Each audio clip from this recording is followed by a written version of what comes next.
Hello and welcome to Manly 16Ft Skiff Club Heat 6 of the Club Championship on Saturday the 23rd of December. I'm James Beery, and joining me in commentary today, got all-round good guy from the club, John Thompson, and absolute sailing royalty, Graham Bill, our sailing manager. How are you guys? Welcome. Yeah, good, thanks, Jimmy. It's a beautiful day for it out here. Cracker of a day. Graham, welcome, mate. It's good to have you. Yeah, thanks for having me. Appreciate being here on the boat in the studio. Yeah, it was took a lot to convince you to get out here, and a few back and forths, and we finally got you, so it's good, mate. We you can actually see how it's all done instead of sitting back and watching it on the TV. That's right.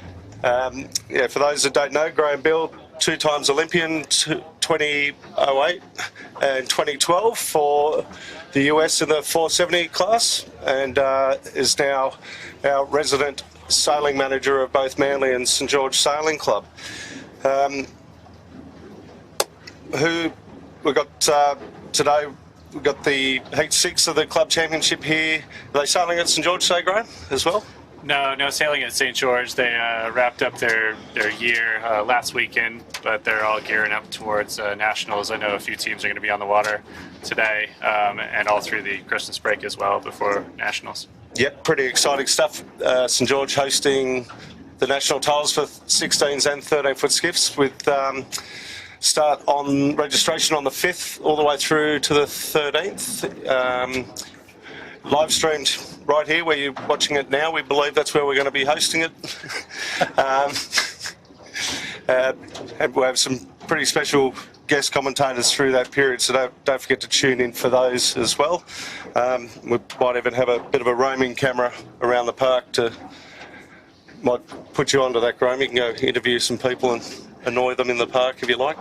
That's all right. I could definitely find some time to do that for you. Yeah, you have nothing else to do while you're trying to run a nationals, will you? Exactly, yeah. We should have pretty good numbers. I think we've got, as of this morning, 48 16s registered and 18 13s registered. So we're really looking forward to having all these boats. I think we've got at least one boat from Queensland coming down, and a few more boats than expected from some of the smaller clubs that we've got in the area. So it's great to see that everyone's coming to sail 16s. Pretty generous prize money on offer for the nationals for both classes. That's right. We've got just over $40,000 on offer in prize money across both the 16s and the 13s, including we're handing out prize money for the invitation race. So hopefully we'll get everyone joining in on that one. We know that customarily not everyone participates in that, but we're really hoping that that becomes a way to earn a few extra bucks as well. We'll just leave the guys here on the boat, and I'll dust off the old trap jacket and get back into it. Tomo, you helping? I don't think I'll be helping. Would your trap jacket still fit, Jimmy? Mate, I definitely would fit. It's one of those adjustable ones. Hey, and Graham, I'm sure that there's a lot of social activities going to be happening down there as well over that week. Yeah, that's right. We've got a pretty comprehensive social schedule, from the opening barbecue, which we know everyone really enjoys. Every day we've got drinks and food on offer post-racing, and we've got a couple of other social scheduled. One in particular that we know is quite popular is the Ladies' Day. That'll be on the 9th of January. So get your tickets now online if you want to go ahead and join that. And then we've got the Old Buffers Day for our veteran skiff sailors. That'll be on the 12th, and we're looking to have a couple hundred former skiff sailors and some current skiff sailors there to enjoy the racing. Yeah, and I know from Manly's point of view that the Old Buffers Day, the invitation was out to register, and I know Manly's putting on a bus. So if you're a Manly person and you're interested in coming down on that day, you do need to register to get on the bus down there and back on the 12th, I think it is, isn't it? Yes. Yeah, that's Friday, right. the 12th of January. That's right, the 12th. I think it's the day before the final day of racing.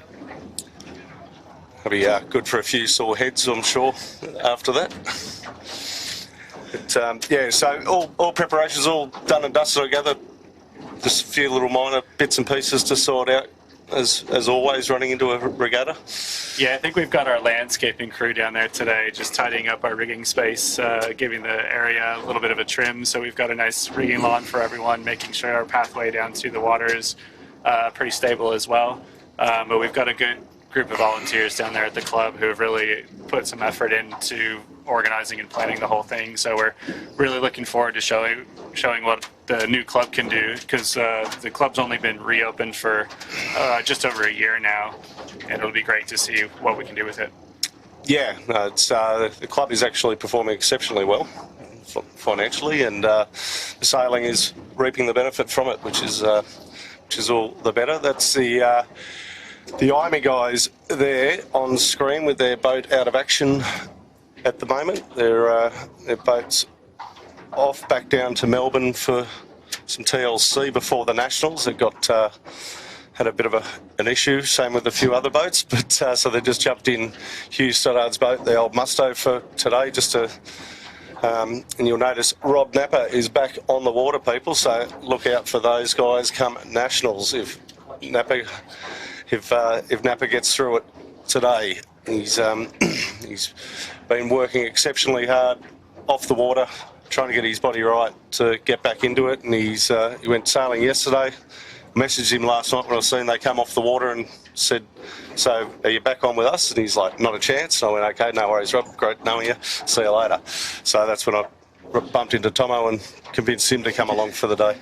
Yeah, Rob's done a really impressive rebuild on the whole injury. Following him on Facebook, it was amazing the work he's done to get back to where he is, and he's just a true sort of like athlete. Very impressed. Someone had to be on the fire stopping, and it wasn't me. So. We also can't forget the work that Rob's been putting into the 13s as well. He's been huge. Huge amount of work. Every Friday nearly he's been going out with them, organizing them, making sure that they're growing their skill base as well. And we think that, we can see it in the results, actually. We've got a much closer sort of top 3 or 4 than we've seen more recently. And that just means that the fleet's getting better and the competition's getting better. Yeah, and how quickly the kids that have come from the flying 11s into the 13s, how quickly they've been able to advance in the 13s, it's really been able to be seen.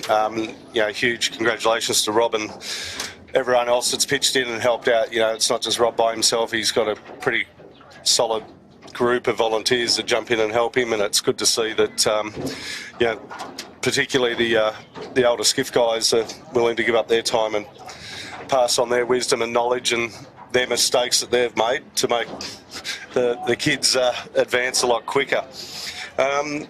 Talking about Club Championship, why don't we have a quick look at the results of where we're up to after 5 heats. We'll get them up. There they are. So first, Nathan Wilmot in Imagine Signage, 6 points. He's had a pretty clean scorecard until the last race, which was his worst race, which was a 4th. That's not bad, is it? You'd take that any day. Very impressive. Second, Sail Racing. Third, Moon and Yachts. Ruffy having a bit of a club championship to forget with dropping a 10th. Next is Modern Concept Constructions and Red Pumps equal on 22 points. Then IMI, Botany Access, Fluid Building, and rounding out the 10 is Cunningham's. And in the 13-foot skiffs, we have Hark and Heidi Bates. She's just as we're waving to Bucko and Pete Bremner that just went past us. Bucko, as you guys that follow Sail Media know, he commentates with us for the 18-footers. He's mad enough to get in a boat with Pete Bremner there in the background to start doing the two-handed world. You might be able to pass on some wisdom to him, Graham. Back to the 13. So you got Hark and Heidi Bates absolutely blowing him away. She's doing a great job in first. Second is Ebex, Gemma Hopkins. Third, Fluid Building. Fourth, cybertechgroup.com. Then Bartley Constructions, Modern Concept Constructions, Botany Scaffolds, Sail Media, QED, and rounding out 10 is Cheeky. But they've got a hell of a lot to play for in the 13s. The points are probably closer in the 13s than they are in the 16s. And the 2 young females leading the way in the 13s, which is good to see. Hopefully they stick around and want to step up into the world of 16s, is where we want to see them. And alluding to the two-handed comment, Graham, you're doing Hobart with your father-in-law on board Tumbleweed for the Sydney to Hobart. That's right. Yeah, we're pretty excited. It's been a sort of a 2-year process to get to where we are today, and to be doing the Sydney to Hobart two-handed, we know is going to be a pretty big challenge. We're up for it, and if we get the right conditions, we know that our boat can do very well. So we're still waiting to see what those sort of final forecasts look like. They've been all over the place. Yeah, the forecasts, Dylan, our resident drone pilot, he's on Law Connect, and I've been trying to pick his brain to see what their routing's looking like. Obviously, Sail Media's down there covering the finish of the Hobart, and we just want to know, do we get a sleep in, or where we're at Dylan's saying the same thing as what you just said, Graham. The forecasts are all over the place. No one can pin anything down just yet, which is quite unusual. Normally it's pretty much so set in stone this far out for the Hobart forecast, so be an interesting one to watch. And there's the fluid on screen with total guest crew of Banjo Nicholson, Scott Beebe and Joel Beechel, and a few pretty hot little guns in that boat. And then you chuck Scott, who's just a good all-round bloke from up Belmont, chuck him in the boat. So the new sails and new signage there. Wendy was messaging me before. He's out at the moment with a bit of a dodgy back, trying to get himself right to do Hobart. He's on Scallywag, so with who else is on there? Matt Stenter from the Manly Skiff Club is also on there. So we've got a few members on Scallywag from St. George as well. Who have you got on there? Like Ryan Ewings. Ryan is, yes, Yeah. correct. That's right. Ryan's first Hobart as bowman, and Uncle Dave Witt will look after Gilly's young bloke. That's for sure. I think today on the 16s, you're going to see a few crew changes, aren't you, Jimmy? It's the word on the beach was there were a few people sort of missing or not around. Yeah, there's plenty of people changed, so apologies if we get names wrong on boats and you're sitting at home watching and you're not actually on the boat, because we haven't had an update on crews other than, as I said, Phil Harmer was chatting to me before and gave me the insight on fluid, which was a lucky one. We know Mal Page, the bowman off Imagine Signage, isn't here today. He's off sharpening up his pointing tail and fluffing up his tutu at a ballet event. So we not sure, even when I spoke to him I forgot to ask who he had on, so we'll get that when we get to it. And there's the mighty fire stopping. That boat's a rocket ship, Tomo. Yes. Crowd favourite. Crowd favourite, I'm sure. It used to be, and I'm sure it always is. So It'll be really interesting to see how the fleet goes with all these crew substitutions and see if we get some different mix-up of results. I mean, as we know, it is a club championship, and it is a little close to the holidays, so it's understandable that we're not going to have the full complement of crew on all the boats. But we'll really see how that affects results today, and especially these lighter conditions. That could be anyone's game to see who takes out a win. yeah, it's this sort of weather though tends to lead its way to sail racing. If they've got their full complement of crew, this very light easterly that we're looking at here, sail racing will be hard to beat. So, but I'm sure Ruffy will be hungry for something. Moonen will try and jump out there and try and get something done today. yeah, I'm sure they will. They're, as I alluded to previously, they've had a bit of a Barry Crocker in the club championships to date, and I think he's got a 10th and a 9th to drop, and it's sort of unheard of for the sort of what you'd expect from the boys on Moon, and I'm sure they would expect of themselves as well. But I've seen club championships be won from back there, but it's a long, hard hill to run up, that's for sure. Well, as they say, the season's not over yet. I think we're only about halfway in our sailing season at this stage, and I think what I'm more interested in is talking to a few people earlier in the week. They were aiming towards the replacement crews being quite light because they looked at the forecast and thought they could shed a few extra kilos and be more competitive. So we might find that, there's a new leader up front in the race if they're a good team in this light conditions.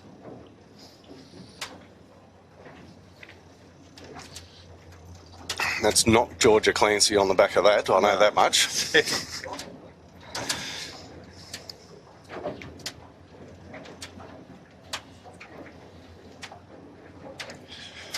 We've also got a lot of teams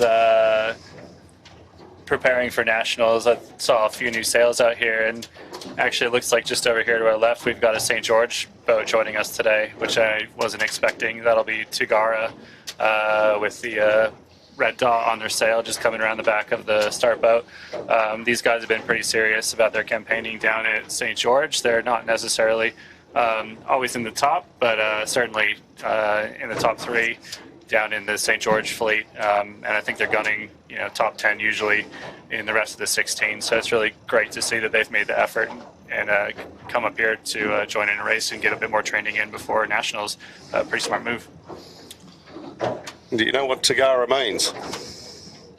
No idea. Fill me in. Northeast.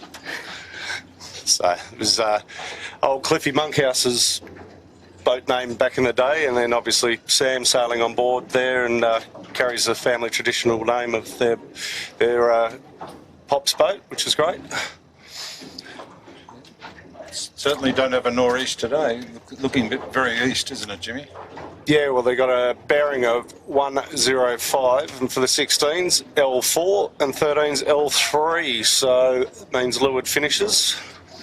So in for a bit of a long day, but all is good. And there's the mighty Craig Nichols, who was left at the table of knowledge last night in all his wisdom. With Wes and Pete. Pete's first season in a 16-foot skiff, and he's getting a grasp on it, which is not an easy boat to sail by any stretch of the imagination.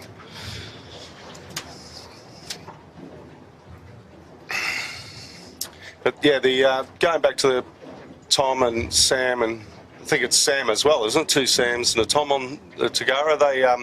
They've been up here at Manly training a fair bit for the nationals. I think it's especially for the St. George guys, it's always nice to win your home nationals, and they haven't held a nationals in, I can't even remember how long. So it's good for them. And there's a shebang that we've seen coming out of the shed just as we docked off. They were obviously in doing some deep thinking inside the club and staying out of the sun, knowing Jubes. And here we come to the 5-minute gun, just about to gun.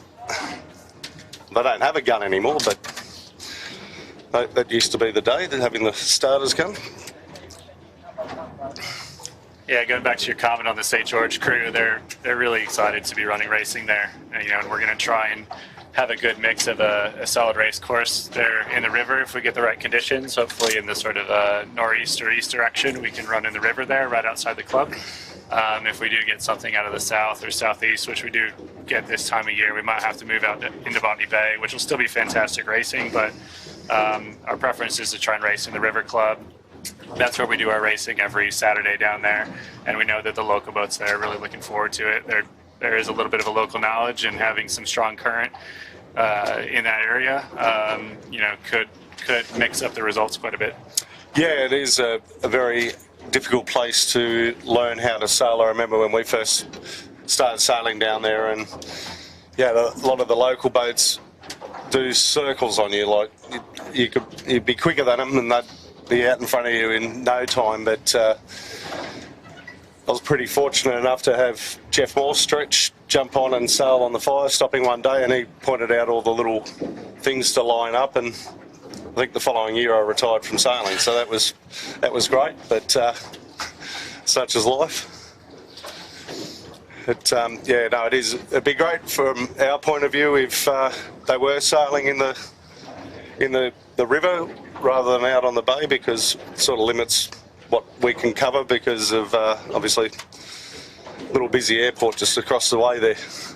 Yeah, and we're well aware of that as well. You know, we obviously want to try and deliver as much live coverage of the event as we can in the best possible way, and the drone footage definitely adds that other dimension that we think is invaluable. So we'll try and run you in the river whenever we can. Perfect. We like the sound of that. So for the viewers just joining us now, this is Heat 6. We're in start sequence there with 2 minutes 50 to go. Heat 6 of the Manly 16Ft Skiff Club Championship on the 23rd of December 2023. So who's your red hot tip today? Ooh. Might be hard to call a boat out now for the wind, but I've just stood up to have a look at the start line and look up wind to see which way I might be going. You guys probably might be a little bit more the local experts, but I'm seeing a little bit more breeze on the upper left-hand side of the course, just under North Head. That'd be my pick right now. So starting near the pin, heading up towards North Head and picking up the breeze along that shore. That's generally the right way to go, Graham. So you've obviously been paying attention on previous ones. Well, I was on Sail Racing, but I can't see him out here. Is it? No Sail Racing, no cut. So there goes my tip. Thanks, Felix. Who would you go then? I think I'm going to have to go with my old drinking buddy Brett on Imagine signage. Does Brett like drinking? Just a little bit, yeah. He messaged me before to make sure that I was coming down today. So there you go. Yeah, well, they'll be hard to go past. So they've probably got the cleanest scorecard on, as you alluded to earlier. Tomo, the Moon and Yachts, is going to be super hungry. You know, like he's left a pretty embarrassing scorecard out there to start the club championships. So he's got a lot to play for. And we still don't know who's on the bow of Imagine signage. We'll figure that out as we go along. We can see all the top boats are really going hard for the pin end, sort of as we just spoke about. So they know where the advantage is. They're going to try and take every bit of that as they can right off the line in this lighter breeze. It has picked up maybe another knot or two since we've been out here. So it'll be really comfortable sailing and all about boat speed off the line.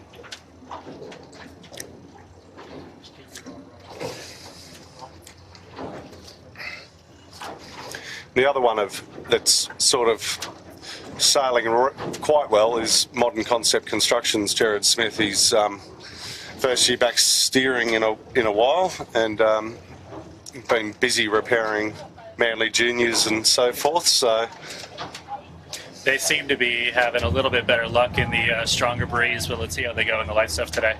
There's a few over there. I think we'll be back. Yeah, there's a big pack down there at the pin. No surprise there. Looks like they're going to go with the general recall. The General. I think we saw Imagine signage and Modern Concept. Maybe Moonin was in the mix as well down there, but there was certainly a pack that made it really hard for the signal boat to see the other end of the line and call a fair start.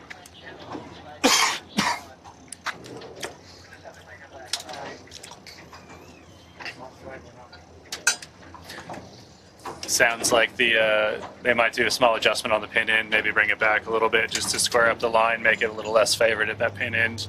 Hopefully a small tweak here and we'll get back underway.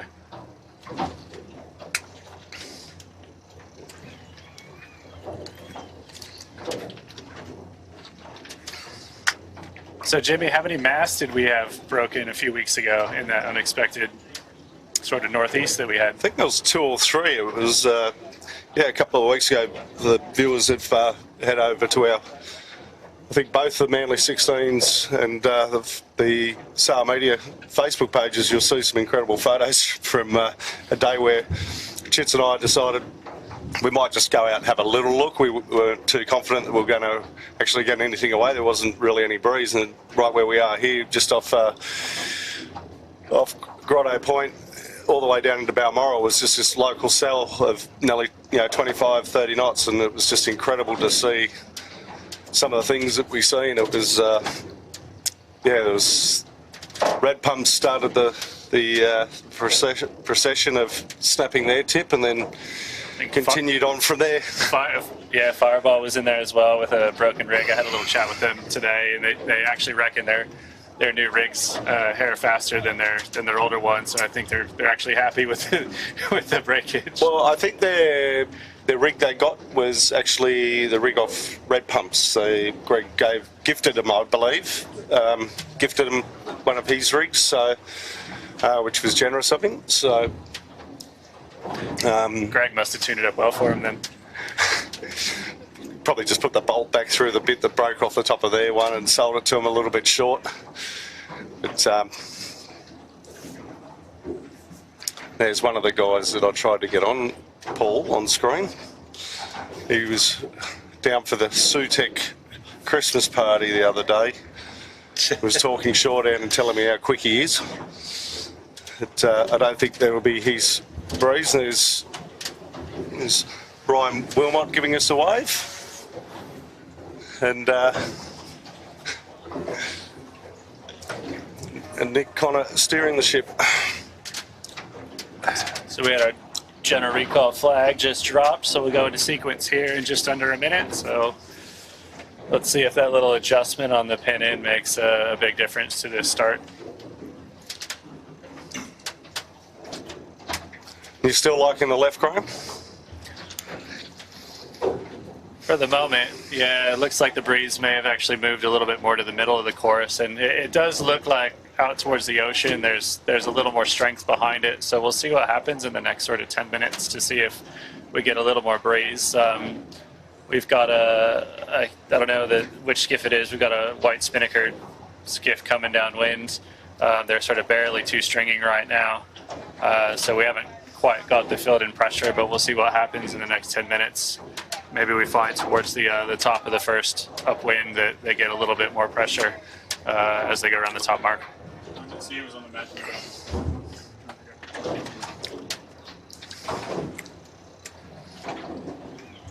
There's a silver fox on screen there, Tomo. Yep. I think he's jumped into a bit of Christmas cheer early.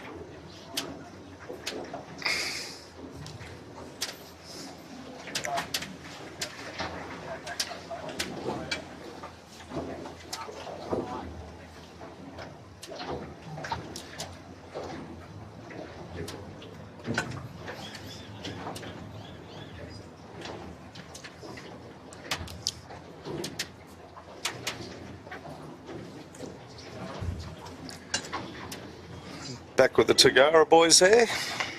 I've just noticed on Red Pumps Red, we've got Zoe Dransfield with Cam McDonald, and I'm not sure who else on there, but Zoe's definitely been showing how it's done every time she's jumped onto someone's boat. So that may be one to put a circle around for a favourite. Zoe's also just recently joined us and helped started coaching our MJs and flying 11s as well. So it's great to see, someone in the skiffs passing down their knowledge to our future skiffies. Yeah, it was Tyler, Niall Powers, Tyler Dransfield, and Zoe Dransfield did a coaching clinic for the MJs during the week when it was 30 knots, and they did their best they could, and then got them out on the second day, and some of the pictures that came out of the kids out in that weight of breeze was pretty impressive, so it's good to see. Yeah, it was all smiles with the kids at the end of the day. We did have one little crash between some boats, but that tends to happen with the kids when they're learning. But the kids loved it. They were all kitted out in wetsuits and gear to stay warm, but happy to be on the water. No better place to be.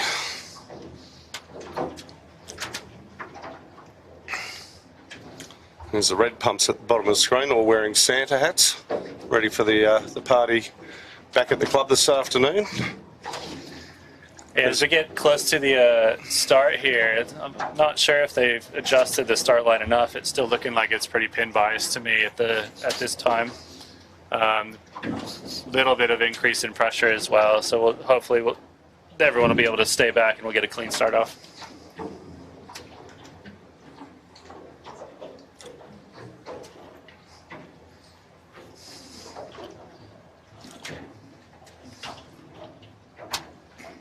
I have to say we've certainly got the harbour to ourselves today. It's very quiet out here. You know, there's not a lot of shippos mates out here on the harbour, the kumquats, so they're not. It doesn't seem to be too many of them even out here, so it's good. It's like it's good practice for the nationals. It's what it was like. So, one thing I have noticed though during the week when I've been out running and doing the exercises down the beach, Tomo, there hasn't been many of the Manly guys out training as what I thought would be for nationals coming up. Yep. I think there's a few that get out on Wednesday and Thursday pretty regularly. There is a core group that get out, mainly headed by Red Pumps. There's Red Pumps, Modern Concept. Who else has been getting out? Outback Marine got out a few times. As I said, Tagara comes up. Both the Red Pumps actually, they get out there and do a bit of training, but as you well know, Graham, if you don't train, don't expect to be on the top dais of the podium at the end of the regatta. That's right, training is key, we all know that. So we'll see who's done the training for today's race. Everyone's got good distance to the line right now with about 40 seconds to go, so we'll just see how everyone creeps forward here, but it looks like it might be a much cleaner start than the last one. Well, the tide's coming in, which will assist them to stay behind the line.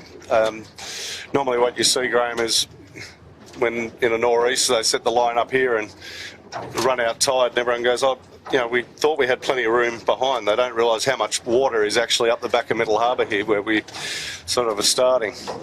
Well, we'll teach you a thing or two about that at St George, that's for sure, at the Nationals. Yeah, no, it runs like mad down there. Tagara there at the pin, taking advantage.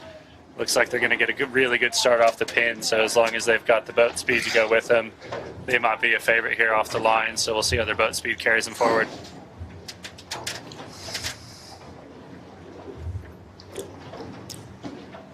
Looks like a really clean start here for everyone. I'd still say Tagara at the pin end is looking good, and it looks like we've got Imagine signage just above them with pretty good lane as well, so we'll have to wait a couple of minutes here to see how those lanes shake out as we get our first early tackers with bad starts coming through the back of the fleet here. Sometimes being the first out here, like Fluid going out here to the right with a little bit of clear air when everyone else is fighting for their lane off the line, gives them an opportunity to stretch their legs, really use their boat speed. We know that Phil and the boys on Fluid have been working hard to get a good pit sail package going. So it'll be interesting to see their exit off the line and how they progress up the course. So we'll keep an eye on them a little later in the first upwind here. And that boat will be one to watch during the Nationals with Davey O'Connor steering it. Fang Warren, recently crowned state champion in the 16Ft Skiffs with John Woody Whitting and Lewis Brake, and then Phil Harmer. Yeah, assuming that Phil's back gets better. Well, I know Phil's no good at driving this camera boat, so don't bother ringing me to fill in for you, Phil. So as we wander over here to the left, it looks like Tagara has got some good boat speed that's carrying him away from the fleet. I don't know who's underneath him, but whoever's underneath him, they're hanging in there as well. Looks like Imagine signage is sailing high, as we know Nathan usually likes to do off the line. So Nathan will be right there in as well, but it looks like we got Tagara and Imagine signage are sort of battling for 1-2 off the line here. Yeah, this is actually Phil Cook with no signage on the Altus. I noticed them come back before. It's not a bad position to be in. They might have a hard time exiting from this corner if they can't find a lane, or if the fleet really wants to push over to the left, but they've got an okay spot right now, but then might need to look for an early exit just to make sure they've got clear air coming back. With this breeze direction normally, Graham, it's quite, you can get almost to the ley line. You're not too worried if you're sort of jammed out. Like the fleet has spread out quite a bit already. It's, yeah, now we're over on this left-hand side, I'm starting to like it a lot more. But Tiara definitely got a set of wheels on it. Yeah, Tagara's going well. They might not need to start to think about squeezing up a little bit so that they don't lose too much separation from the fleet that's been sailing high inside them. So far, their wheels have taken them forward, which is nice. They've just got to keep an eye over their shoulder.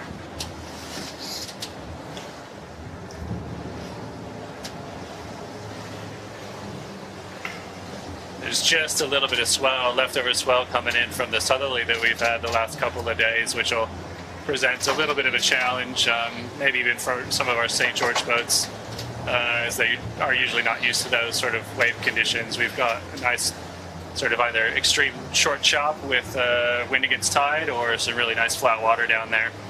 So it's good to see Tagara with some good boat speed here in the sort of different conditions than what they're used to. And plenty of jet ski wash down there. There'll be plenty of that. One of the very few places around Sydney that jet skis are still allowed is down the river. Yeah, there's plenty of action from the jet skis down there. We know that the water police and maritime do their best to make sure that everyone's safe, and we've had a little chat with them ahead of the nationals just to make sure that we don't have any interference. Yeah, it's quite hotted up ones down there, obviously, and they come through under the bridge quite close to the club and quite dangerous most of the time. Well, I'd say Tagara is extending their lead here, or extending out definitely on the boats around them. One yeah, at the top of screen is fluid, be the only. I was just going to say Tagara's probably up for attack here as we've sort of ventured into this left-hand corner here. The breeze has gotten a little puffy, which tells me it's probably time to exit because you'll get puffs and lulls and maybe not have a good angle out. So we'll see how they go against red pumps here. Actually, both red pumps look like they could be in it as well.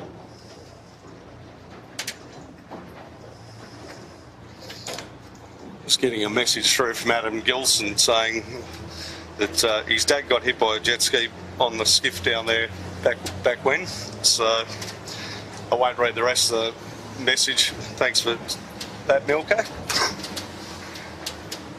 I think there used to be a lot of jet ski racing down there back in the day, but I think that's changed a little bit down there. Before we redeveloped the club, we had jet skis in there, and I know that they'd turn around and we'd say, yeah, it's going to cost you this much to race next year, thinking that'd be enough to deter them, and they just came with the money and came with the money and came with the money, and then so we used the redevelopment of the club as a good time to part ways with them.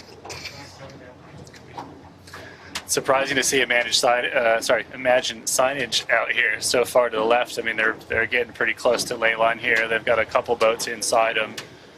They've really got to be careful about when they choose to tack here. They may not have a very good lane going back towards the weather mark. Tagara's got a really nice angle there through the middle of the fleet.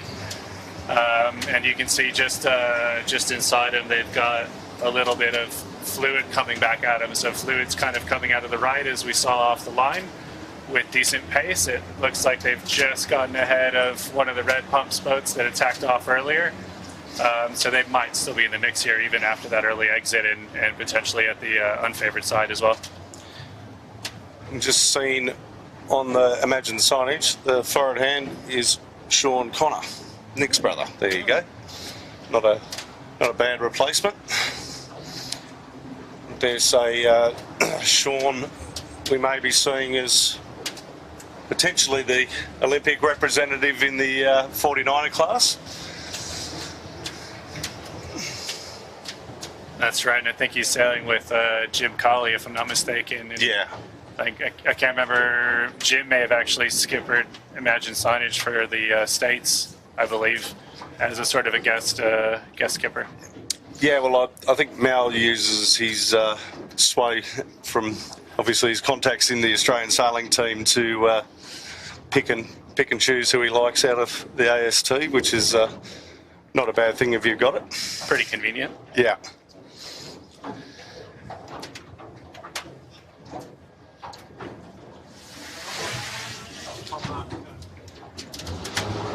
And there's Moon and Yachts on the screen. I think roughly it'll be, if you've got a dog in the park, I'd get it out of the park quicker than Ruffy can get back. He's not out of it, but it's not where he'd like to be.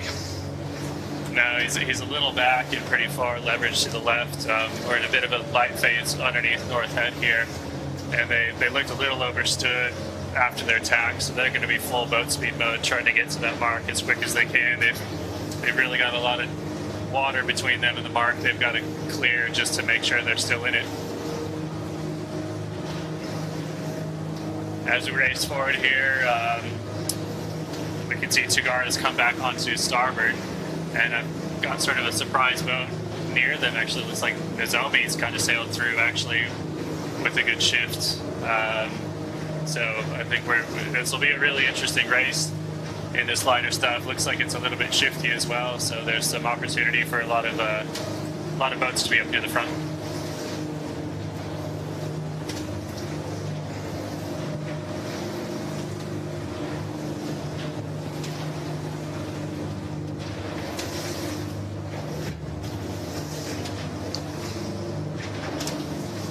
There's who we believe is leading at this very point in time, being Tagara, but obviously they won't feature in the points for today, but be a nice way to go into a nationals, that's for sure, knowing that you've come here to Manly 16Ft Skiff Club and they carry on with this win. And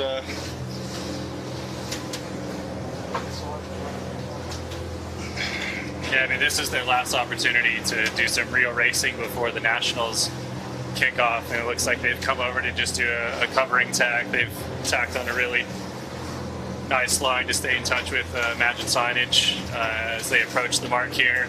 Looks like they'll be clear the boats that are a little further to the right. It's a really good job from them.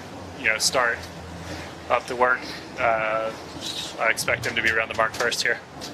well, you'd know probably better than anyone, Graham, sailing against Nathan all those years ago. You don't let him wander off by himself, because he'll do some real damage to you. Yeah, I mean, you can't give him an inch, and obviously in Olympic sailing it's highly competitive, and Nathan and especially when he was sailing with Malcolm were one of the best, almost unbeatable in the 470 class when I was in there. You're better off to slam him, hit him hard, make him tack twice. If you give him a little lane like Tagara's just done now, he'll find a way to eke a couple of meters out of you and put the pressure on. Hopefully try to slip by you when you make a mistake. I think we're going to have a different leader here, the red pumps. Red pumps. Yeah, surprising little lefty with some pressure, and they're squeaking in with the Team Santa. Team Santa, look at them Team go. Santa. If they carry on for the win with this, they might have to wear the Santa hats for the Nationals. The Santa hat nearly got him in trouble there, caught in his trap belt. And look at that, we've got Imagine there in second, so that little lane that they were able to hold off Tagara has really done wonders for him, with Tagara rounding in third. I'd expect that everyone wants to stay pretty high here with this left shift in the pressure. It looks like Tagara is even going to try and go for a roll over Imagine, but really, really tight racing here. First mark. Red pumps, Red nearly going for an early bath. It's quite close around this top mark. Yeah, the interesting part to note just there, the top left of the screen, is all those guys, the four boats there that just seem to have got lost in their own way. Here's a boat that I put the commentator's curse on, the Modern Concept Constructions there, still trying to get around the top mark. Oh. I still think I think that MCC is doing well in the sort of upper breeze. I don't know if they've not got their big rig tuned or are still working through some crew issues. It looks like they've got some issues with their set and some work there to be done. But we know in the big breeze they're very handy. They've scored some 2s and some 3s and are right there when it's windy. I know they've done a lot of development on their number 2 rig. Don't know so much about their number 1 rig, where they're at with that, but I know they'll be pretty disappointed with the amount of boats in front of them currently, and they'll be working exceptionally hard. And there's a new rig there on the firewall.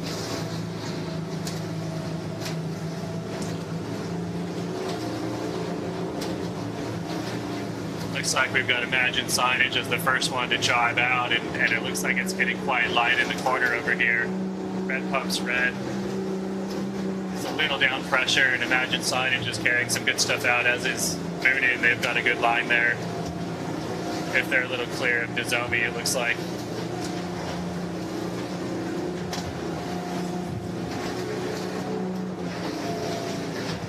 I did notice off the top mark there, this big clump of boats, as you would expect when you've got that many boats that close to each other. They all went quite high, and so I think they've all forced themselves into the corner here. And if you're a little behind that group, or you're aware of what's happening with the fleet, you can always try and soak down a little bit, hold that sort of inside angle, so that when everyone decides to get out, you've got that option to go with them and potentially pass them and get on their breeze. Yeah, and the important, especially with this, as you said earlier, with the waves and so forth, to be working the waves, and here is really important, especially in an easterly, where the waves virtually line up perfectly for you. Yeah, and that can be a challenge sometimes, and a little deceiving as well, because it feels good to go high and catch a wave and surf and get the boat planing. As we sort of are in this light wind, we're sort of in between displacement and planing, but you end up sailing just tons of distance, so you've really got to keep an eye on what's working. We've got IMEI here sailing the Musto boat for the day, but they've carried on a little bit more, and looks like they've made some really good gains, and they've got decent pressure that they're working down to the mark. Looks like boats just inside them are a little down pressure, so they might actually be coming back here at the lead group and finding themselves in the top 3 or 4. Yeah, good to see Robbie Napper back in the boat, that's for sure. Just hope he can make it all the way through the Nationals is my hope for Robbie. He's definitely one of the staunch forward hands around. We're just coming through the 13s here, and it's quite interesting because it looks like the 13 fleet has actually favored the right-hand side a little bit more. There's very few 13s out on the left, so it'll be interesting to see. But just on a quick glance, looks like Ebix is up there, and Harkin's not far behind. Yeah, well, will be probably a battle out of those two for the clubbies. I'd say they're. Those two are definitely a step above. Yeah, Harkin in particular is really great to see. Heidi being one of the really good Opti sailors, and has sort of graduated out of the Optis as the top women's sailor in sort of New South Wales, and straight into the 13, and been highly competitive from day one. We know that she's got a really good crew, but it's just great to see how competitive you can be even straight out of the Opti class.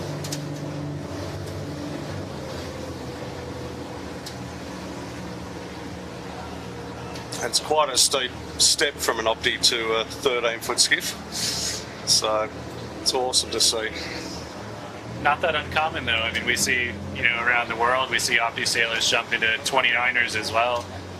So we know that it's something that definitely happens. It is a big step, but that's why we've also got the Flying 11s and the MJs to help fill that gap. And we know that that's really important to our program here to help with that transition.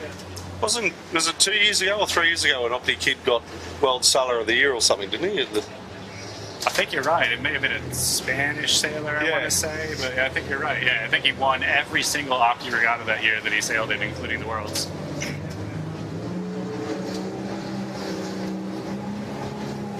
So we're starting to get into the last sort of third of the downwind here, and this is where you really try and solidify your position within the fleet as you approach the mark.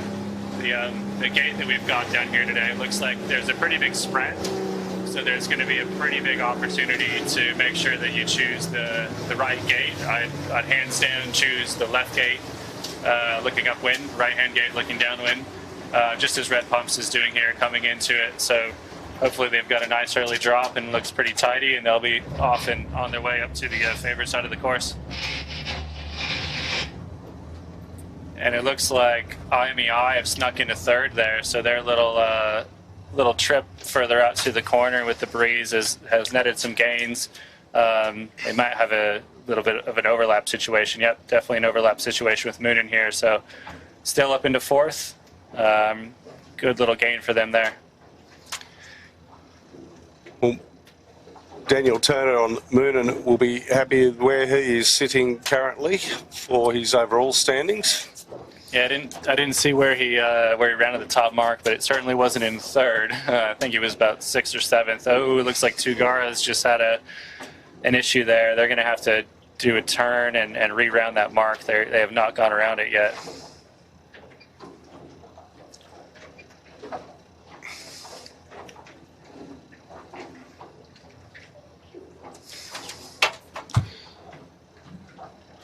Got quite a lot of late drops here going around the leeward mark, so a bit of a boat handling focus maybe some of these boats need to make sure they're on top of, as Tugara sort of just gets them back underway going around the mark. It's an in thing in 16-foot skiffs, Graham, to see how late you can call the drop to just make the forward hand happy as always. Yeah, I don't think we offer extra prize money for that, though. No, don't mention it. They'll bring it up as a category. I think you see modern concept have actually sort of picked up a bit now. Jared's had a good rundown. Yeah, probably Moonen Yachts, then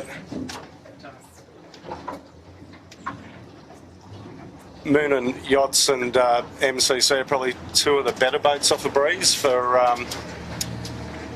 as far as being able to pick off boats compared to just about everyone else. So I know MCC there had a little bit of an open lane behind him. I watched him for a moment going off the top mark, and they were able to start to, push the boat low and sort of sail the boat to its best potential boat speed for the conditions they had. So they probably gained a few boats there by just being able to sail their ideal angle and not being forced in another direction. MCC is taking a bit of a flyer out to the right, so it looks like they're trying to find some clear breeze over there just to consolidate their position. I'd expect them to maybe take an attack back on top of the fleet here. Good to see the moon and hunting down, I imagine.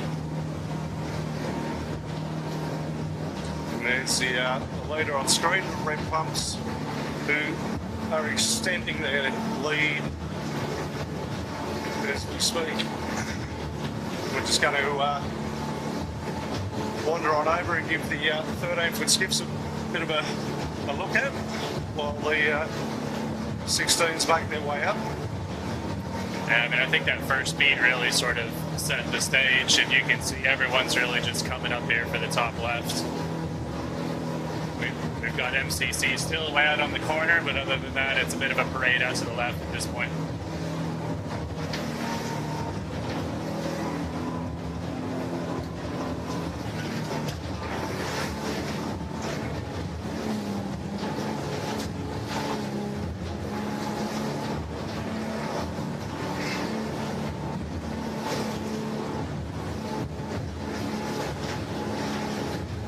As we make our way up to the top mark here for the 13s, I think we've got Buck and Simple there on screen. They've got one of the newer boats, I believe, that we've sort of helped finance this year. And we can see the Kitchen Maker there is also one of the more recent builds, so that's a brand new boat on the water this season.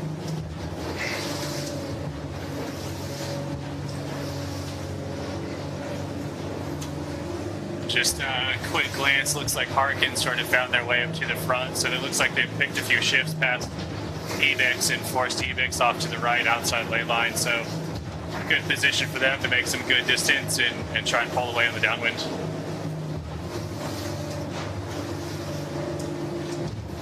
And the guys from Harkin Australia had their Christmas party at the skiff club the other day. I was seeing Grantly and Katie Spinell, and yeah, it was good.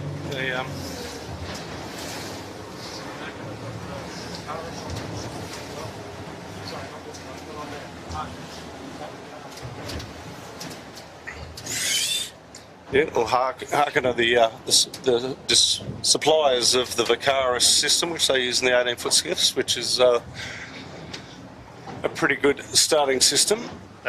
Yeah, I've had some pretty good discussions with that team. We know that those units are in use around the fleet for various reasons. It's a good, solid piece of equipment, and we're evaluating whether we want to try and bring that to this fleet here.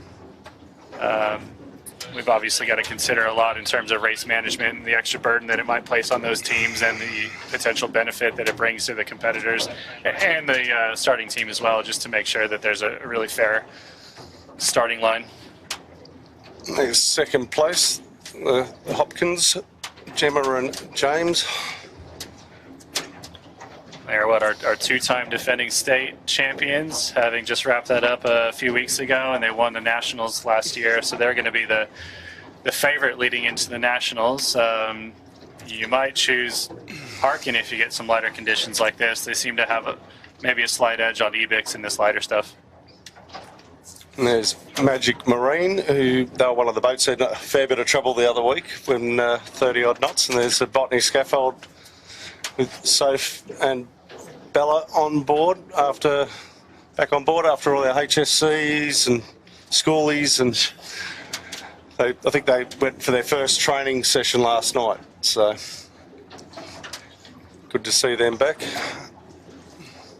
It's great to see all the sponsorships in the 13s as well. I know early in the season there were a few boats that didn't have any sponsors on them, so it's great to see a few more out there that we wouldn't otherwise expect. Yeah, well, there was just one of the most heavily financed ones just on screen before, the Mighty Sail Media.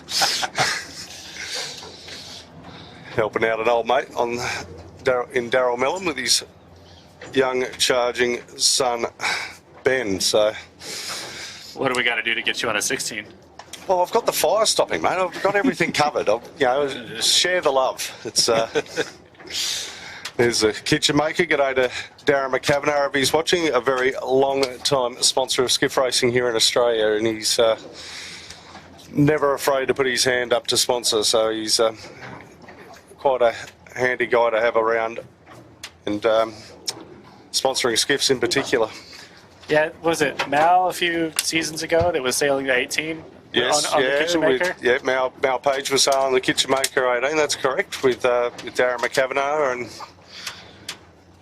Mal tried to rope me into come sailing one day after a few years off, and I was lucky. I think we broke a spreader rigging up, so I didn't have to lift the 18-foot skiff up.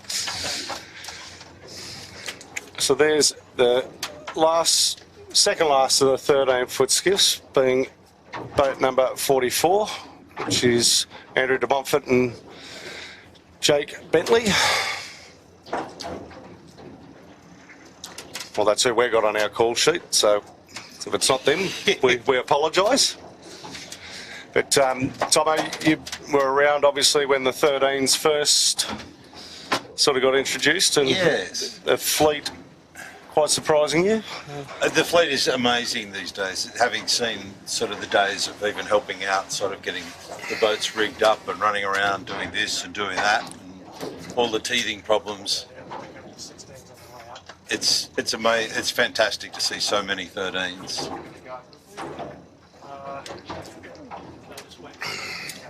And to see how many people from 13s have moved up to 16s. It's sort of pretty incredible what it's done for both fleets, and also for the junior fleets of the club, of the kids moving from flying 11s up to 13s. It's just the club's just sort of moved forward and forward and forward. Yeah, we've had a massive uptake, especially this season, and growth in the 13s. I think we added about 7 or 8 new boats to the fleet just in this year alone. We know that a few have come and joined us from some other clubs.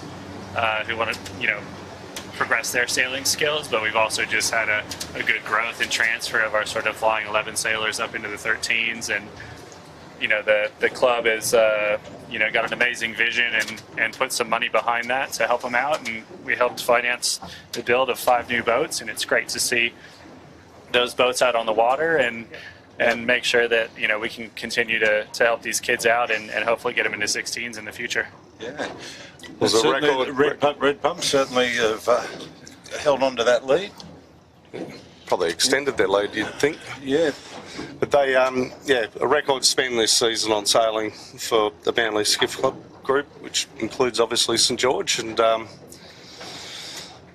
the pathway that we see that we want taken, and that's where we've been spending a fair bit of money. It made your job easy, that's for sure, Graham, coming in with a nice fat checkbook to kick things off. Yeah, it does help when you know you've got a good budget to work with, but also a really supporting club and board of directors as well, making sure that we're all in it together and ultimately trying to grow 16-foot skiff sailing. So we can see here actually now with the lead 16s getting close to the top mark, they've all pushed quite far left. We've got sails cracked here on Imagine Signage and Moonin just trying to get to the mark, and looking over our shoulder we've got a few more boats that are overstood coming into the top mark, so they really favored that left hand side pretty hard. It'll be interesting to see where MCC comes out with their gain. Just having a look back, it actually looks like they've fallen backwards again, so maybe they can try and pull something out of the bag on the downwind. The Red Pumps around the top mark in first place again. We'll see if Moonin gets the inside here on Imagine, or whether Imagine tries to shut the door. I would suspect that Moonin's just going to sneak inside him there, so they'll be happy with their boat speed. And just obviously see how close they are there, Graham, and you watch what the delta is down the bottom. Yeah, that was a close one there, but good call on Moonin to try and go for the cross. I mean, that'll certainly 9 times out of 10 in those situations, if you're able to get that cross, it'll save you from protest or big problem elsewhere down the race. A bit of a wine glass on the set there. I think Nathan sort of looked back at Ruffy and gave him the "what the hell were you doing" sort of look. So yeah, I've had a few of those from Nathan over the years myself. Although it is quite interesting, it looks like, with that little hourglass situation that Imagine got into on their set, it's allowed Moonin to get a little bit down and inside. So Moonin's got a bit of that controlling position on starboard and to leeward, and will be able to dictate when Imagine wants to jibe. So, a little bit of a gain to Moonin for that move at the top mark. As we move here to the next sort of boats, we've got Nozomi, which is one of our younger teams on the fleet. I believe they picked up a second-hand boat from Belmont. Yeah. And great to see them up in the front of the fleet here in this lighter breeze. IMEI held onto their 4th on that upwind, although they're under a bit of pressure. Having that hourglass wrap is definitely not going to help them here. They might lose a couple of boats. Might even be 3 with Red Pumps White getting them. Or sorry, is that Red Pumps Red? We don't mind. We call it Red Pumps White just to wind up Bruce Savage. So it's what we do on the socials. Every time he comes back, it's Red Pumps Red, and it's like we know, but we're just winding you up.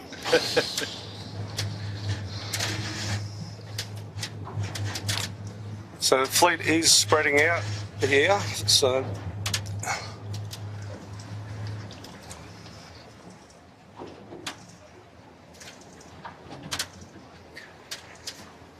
Got MCC back to 10th. Yeah, so I think that their little venture out to the right side of the course did not really work out well for them. It looks like they might get over the top of Altus, I think that is. There's 9th. Yep, so there goes to 9th, and let's see if we can they can get into their boat speed mode here with the swells coming in and chase down a little bit of the boats in front.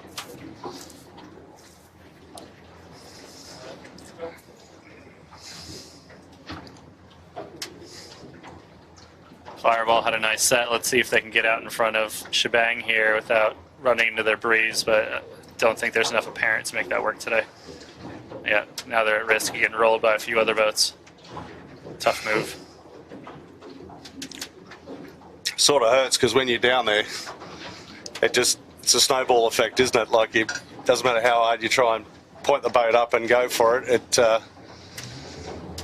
most certainly just lends itself to everyone having a go. Here comes good old Ed, the Typhoon. Makes the most of his sailing time, mate.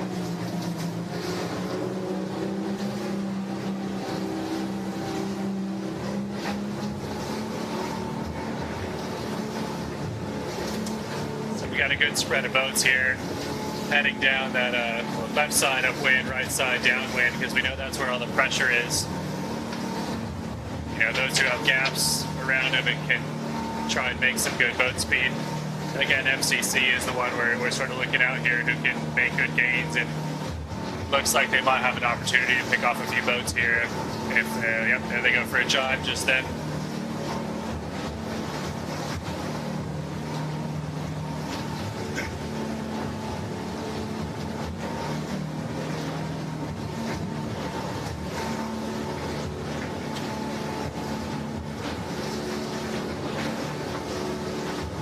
It's like we're catching up here to, we got Moonin and red pumps. Pretty good separation, but certainly a boat speed race at this point to get down to the leeward mark. Red pumps might actually be on ley line here to their right hand gate mark. And Moonin's probably just trying to soak down to them. You can see the crew crouching in there quite a lot, just trying to make sure the boat is sailing flat and powered as best they can.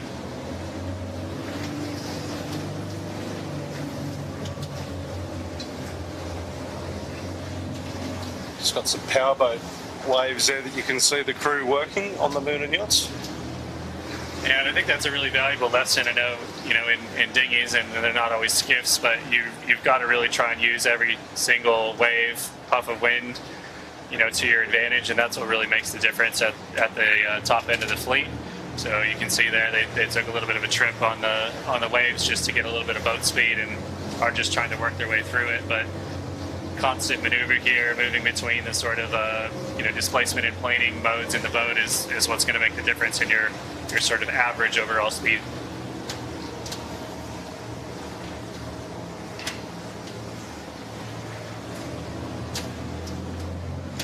Bit of an interesting technique there on Moonin, as we sort of just saw. You know, the Ruffy in the middle there was really happy to sort of dive into the middle of the boat just to keep the boat balanced properly while the crew are working the rail hard.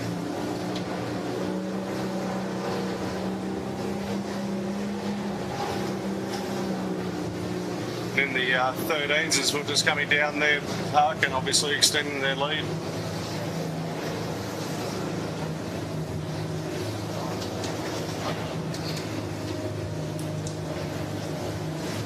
So now we've got another coming together with Moonin and Imagine. We can see red pumps going around the mark there in first. It looks like Imagine is going to hold their place over Moonin as they come into the mark, and we've got a 13 in the mix here just to make it interesting. Moonin might actually make some good some gains here with Imagine sort of doing a jibe drop, a little bit of a slow maneuver in these conditions, but Moonin's gone for the conservative drop with plenty of time to make sure they're going to have a good rounding and maintain a good lane around the mark. Of course, Ruffy made a liar out of me up the top mark where I said, you watch what the delta is down the bottom, because he's been one of the quickest boats off a breeze all season. But Nathan's no slouch in Imagine either, you know. Does No, have a he's gold not. medal. And Nathan Wilmot is definitely no slouch with a tiller in his hand. Been like that since juniors when I raced against him. He was a very difficult competitor to try and get through. You can see Sutek coming in here. I'm not really sure if they were on our radar earlier, but looks like they've found their way up into fourth? Yeah, fourth here. I wonder where IMEI went, because they were holding fourth there, apart from their sort of average set of the last mark.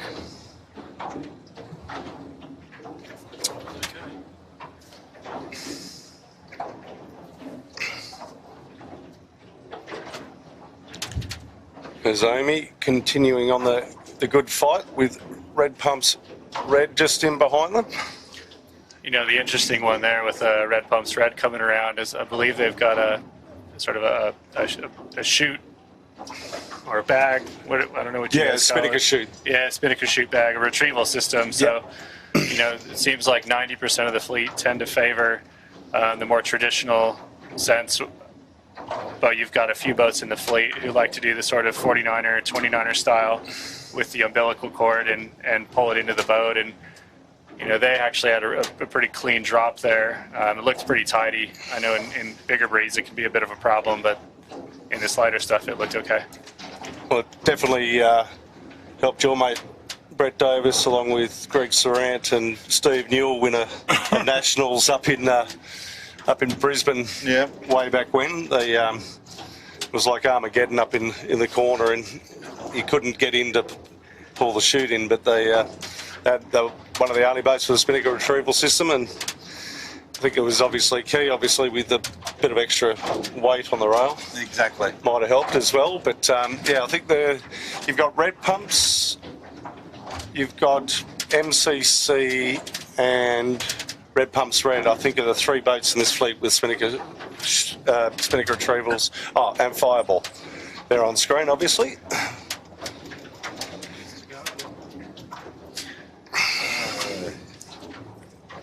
Here comes Takara. There's Tagara with the black spinnaker making their way down after early fame.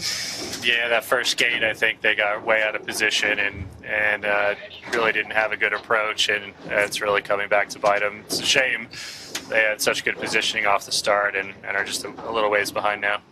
And there's not many passing lanes on a day like today, you know. It's sort of pin the ears and hope for the best, and you're really relying on your boat speed on days like today. And, you know, again, we see to the left of screen right there now, MCC, the only boat heading out to the right-hand side. I guess it's a game of persistency. If it's got to be right eventually, right? Is that how it works?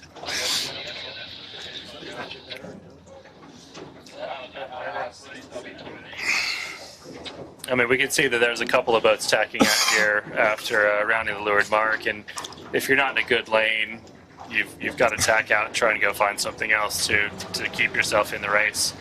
If it was really this favored to the left, we'd be seeing him tack back a little bit sooner, but I think MCC's gotten just probably enough leverage to not lose too much if the shift goes left, and not gone so far right that they're out of touch. As we can see, Shebang's kind of come inside him.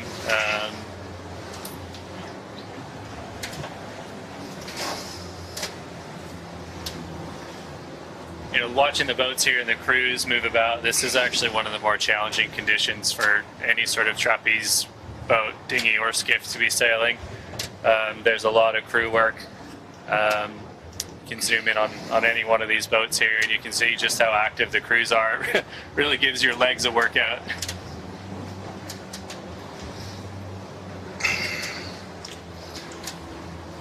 Back in the day when Clint was sailing on the fluid there, he bought Jans Voigt, the Tour de France guy. He was out here and he went for a sail, and I was talking to him afterwards, and he even, like, you know, he's very famous for the hill climb and things like that in the Tour de France, and you know, his big saying is shut up legs with the pain.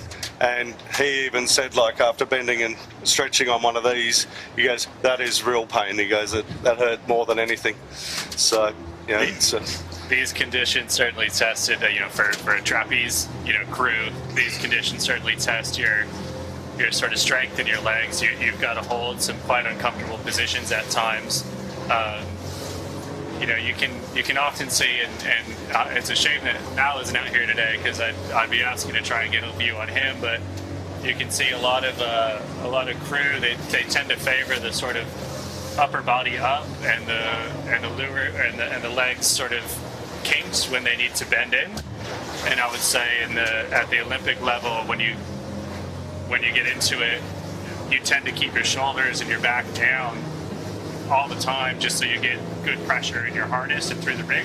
Yep. And then you use your legs to just bend in and out. So rather than bringing your torso up, which is so much of your weight, you can keep the pressure in the rig a little bit more steady and find that the boat just sails a little cleaner. Interesting to see the fleet's actually moving further into North Head now. The leaders are really taking it right up into the...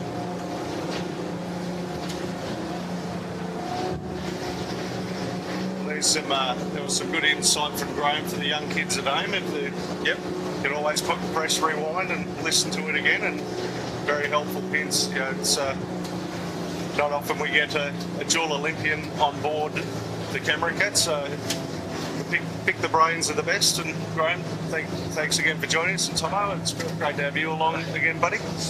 Had you working, slaving away for Sail Media for a while on second camera boats and things like that for us, so it's nice to actually get you into commentary. Yes, it's been funny. It's great to sit out here after, what was it, about 12, 14, 13 years of driving a rescue boat with a handy cam, and where everything has evolved. And we've just seen Moon and Yachts Cross Imagine signage there, so positional change. Yeah, it looks like Moonin really was able to get into him through a few tacks. We're just seeing Moonin tack here on the hip of Imagine. I would say that there tends to be another sort of half knot or even maybe 1 knot more further out here on the left. So it looks like a lot of the boats are comfortable overstanding coming into the top mark because there's just that little bit more pressure. We can see, you know, red pumps and Moonin a little bit below them, sort of, you know, two stringing and the skipper getting out on the rail. So there's certainly a bit more pressure out this way. Imagine just inside him is a little bit more bent in, but you know, a little less overstood. So it'll be interesting to see whether the call for more breeze out here on the corner, you know, is better than playing within your ley lines. I've just seen Harkin, the 13, go around the top mark. So it's kite, so it's actually got a fairly commanding lead at the moment over Evacs. Yeah, they have really extended, haven't they, Tomo? Yeah. There's the first 3 in the 16s there on screen. There's a great shot here of all 3 teams. You know, this is a pure boat speed point in the race. Everyone's locked in. You're going on port tack here for a while, and you've just got to focus on boat speed. You know, if you've got another extra gear in your boat speed, you can make some good gains here and get close. So it'll be interesting to see Moonin. You can see that the forward hand there is throwing his shoulders around a little bit. You know, he's really trying to help pull the boat along. Personally, I'm not a big fan of that in skiffs myself. I like to just swing hard and steady and make sure that you keep the power in the rig. But I know in other boats, like smaller skiffs like 13s and 29ers, and as you get into dinghies, you can get some advantage there if the classes allow it. There's a lot of different techniques out there. Like, you know, I sailed most of my 16 career with Robbie Napper, and probably one of the most physical jumping around blokes I've ever sailed with. Always chasing every little ounce out of the boat. I think if I stopped moving up and down the rail, I got barked at just to make sure that we moved in sequence all the time. So, you know, it's, you have a look at the difference between Rob, and then you have a look at the difference with Mal, and then have a look at the difference with Matt Stenter. There's 3 different styles, distinctive styles there that will definitely show you. There's Ebix rounding second, which I reckon are probably about a minute and a half arrears of Harkin, at least, Tomo. I would think so, yeah. Harkin really sort of jumped away on that last work up here, and the Ebix have got a little bit of work to do if they want to hunt them down. You know, Jimmy, you're absolutely right when it comes down to the different styles of the crews, and we always used to have a bit of a laugh in the Olympics and stuff, because you get, as crews, you get so used to looking at the other crews because you can't see the sail numbers very well from far away, but you can see other crews on the wire and you can identify them from their technique. Yeah, the other side of the fleet, and know that, all right, that's, you know, Nathan Mal, they're going to be right in there, or, you know, Spanish team or whoever. Yeah, I remember I helped out at a 470 regatta here at Manly 16-foot Skiff Club, and it was the Israeli female forward hand had a complete left field technique, and I was just like, I was mesmerised by the way that what she was doing, and how she didn't snap herself in half like it was. Yeah, I mean the 470s and at the Olympics there's a few more options available in terms of being able to get the performance out of your boat.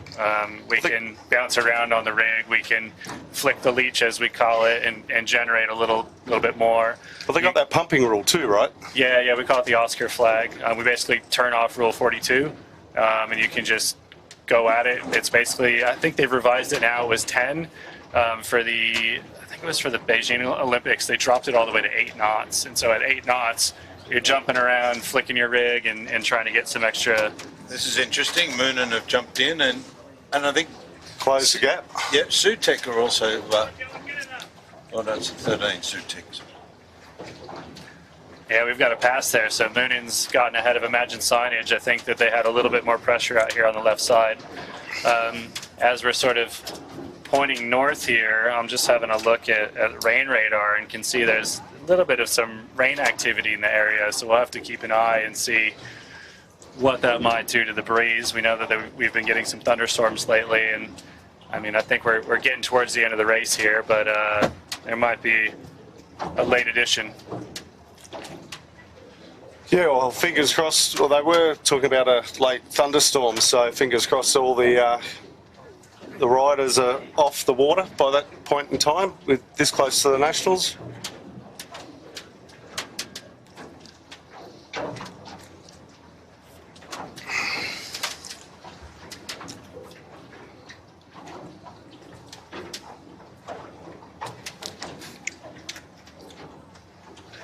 Quite a good battle going on here between Sutek and Red Pump's Red on the screen.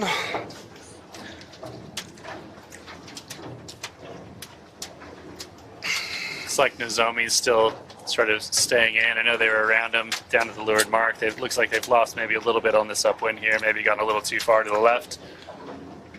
But still great to see them in it. Quite a flat profile on their sails on that boat. We picked that up last year during the Nationals, and it's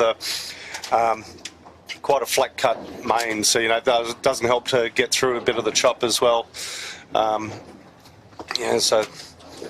Yeah, I wonder if that's personal preference, if that's just the way they like their rig to be set up to sail, but just watching them move through the water here, they've got a little bit of a leeward heel on their boat, and perhaps they're not getting the full performance out of the boat that they could, but certainly in a day like today with this swell and this chop and a little bit of light wind, having a little bit deeper sail and a little bit more twist at times might be able to help with their boat speed. Now Outback Marine having a better race today. See Nozomi's set here. They've got a little bit of a weather set in light wind. Hopefully they're not going to get an hourglass here. Certainly a little bit of a challenge getting the spinnaker up. Let's see if they're able to unwrap it here in a moment.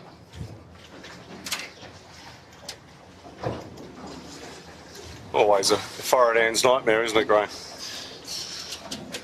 Can't blame anyone else. They packed it themselves. So I was just going to say that. You can't blame anyone but yourself on that one.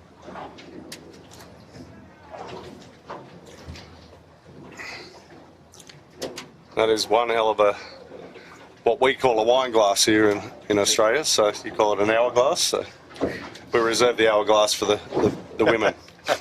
The hourglass figure.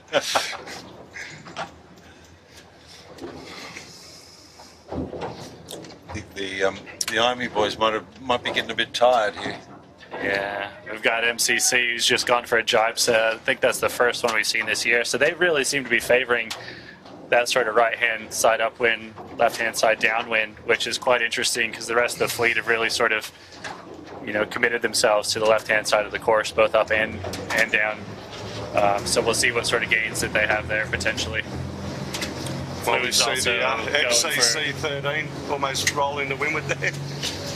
Got Fluid that also just rolled into a jibe set there, just barely crossing Fireball. So we'll see how a few of those boats make out here at the end of the run.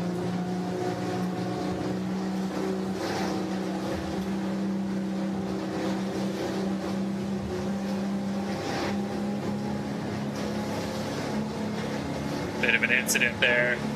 We just saw between, I think, Altus and Fluid.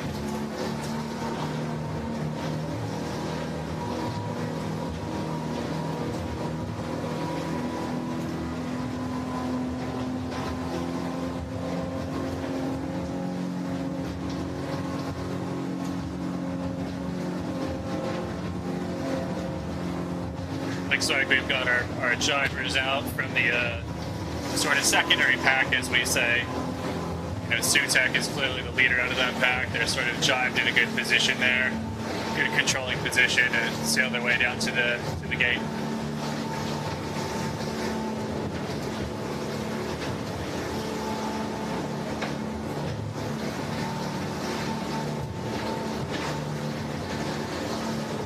Good little battle here between Imagine and Moonin. Looks like Imagine is putting the pressure on him. Maybe found a nice shift or two on the downwind, as we know Nathan can do.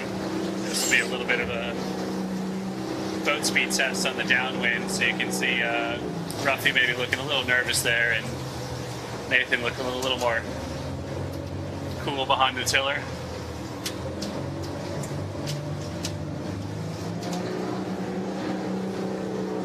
Looks like Moonin's been able to squirt out there through that chop that they just got, and maybe just eke forward and get into a slightly more comfortable position. So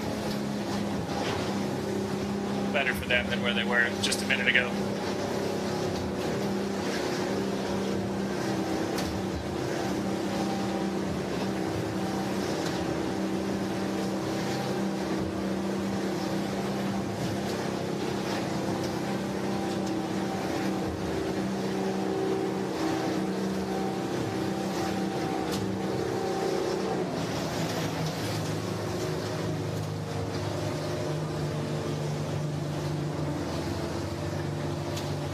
Looks like Imagine is still putting some pressure on Moonin there, just as they come down.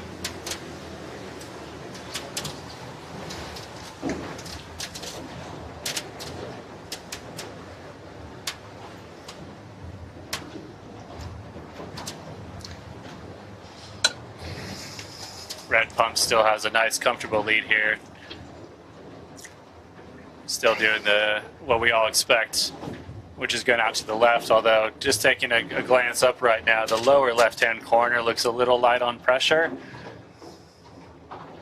And there's maybe a little bit of pressure towards the middle and maybe a little bit of the bottom right that, you know, it'll be interesting to see if anyone takes this left-hand gate. It looks a little unfavored, but looks like Nathan's actually going to give it a go here and chase down that pressure. So good job keeping the eyes out. I saw him as we were following him there, that Nathan was definitely looking upwind and trying to evaluate which way he wanted to go, and so it'll be interesting. This is a pretty even split, maybe a half boat length in it to Moonin, but they're essentially rounding at the same time, so this is a really interesting call here, and we'll see in a couple minutes what happens when they come back together.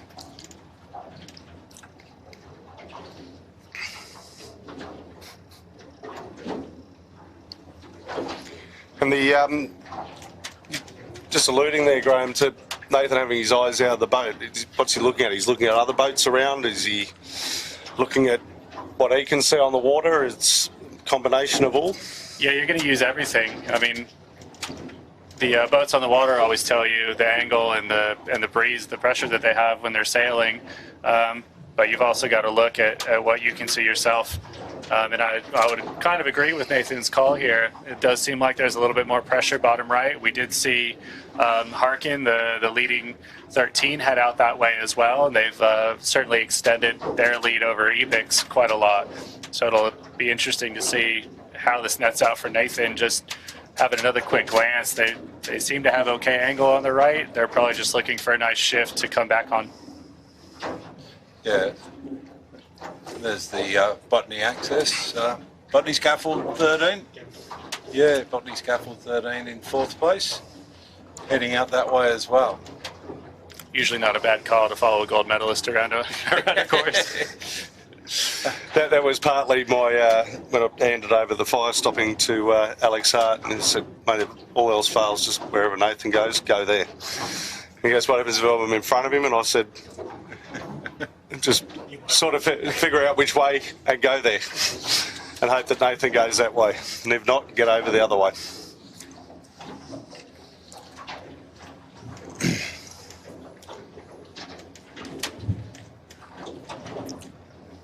Is Buck and Simple a new sponsor? Well, it is a new boat to our fleet.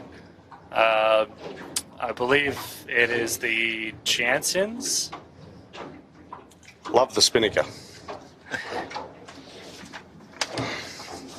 A little slow, a little bit of an incorrect angle coming in here on the bottom mark, and there's nothing that hurts you more in light air than sailing a less than ideal angle into a bottom mark. You're better off sailing proper angles and doing a couple of jibes if you're confident with your boat handling, but that's what practice is for. That's Peter and Lachlan Jansen on Buck and Simple there. Peter, the father, stepping in and helping Lachlan get his feet wet in the 13, so to speak.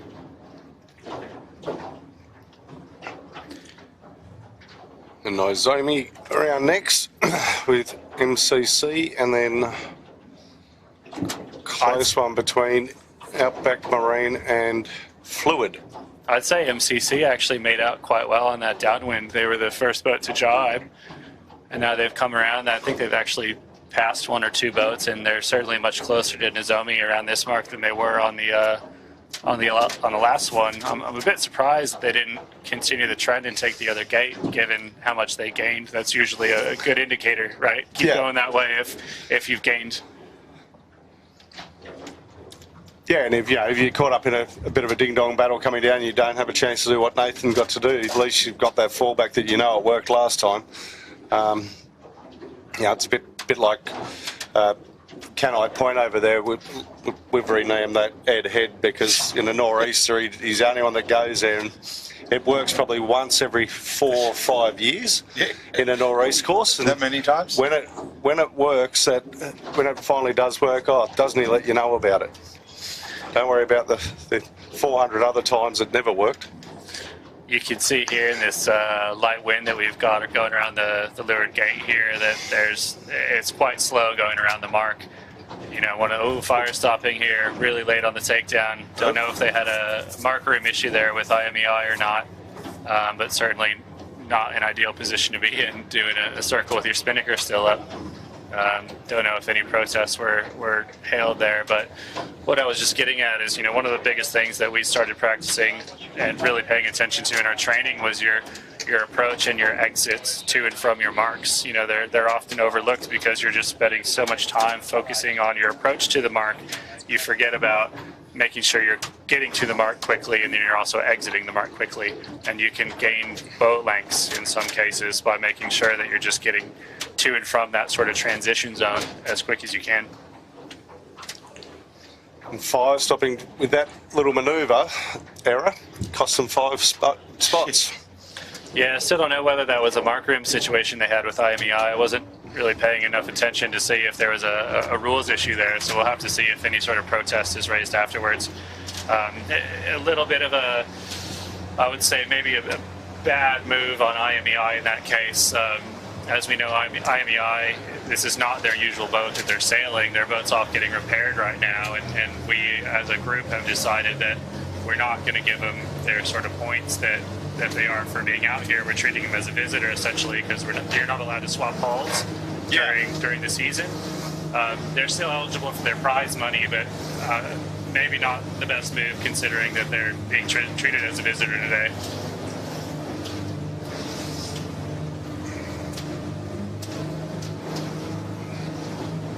And we had that the year that we got one of the new boats from China, and we started the season in this fire stopping that's out here now, and then we're actually quite lucky that we managed to just scrape through with the new boat for the club championships just to get that. So it was the rules are rules, and we've got to stick by them. We can't bend them for anyone. Yeah, we certainly don't want to encourage a situation where we've got a two-boat program going and you're swapping out hulls for different wind or wave conditions that you expect on the day. That just adds enormous cost into this. And, we understand that there is cost associated, but we're trying to keep it down as much as we can.